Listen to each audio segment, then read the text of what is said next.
Jesus asks us to bring him a very special group of souls. That souls are those who venerate and glorify his mercy.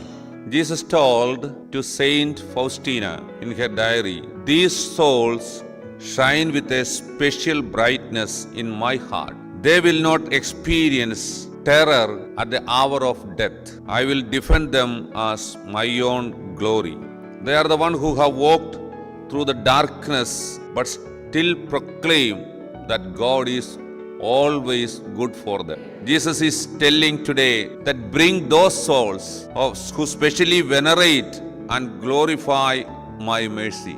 Lord Jesus, help us to lead a life of divine mercy.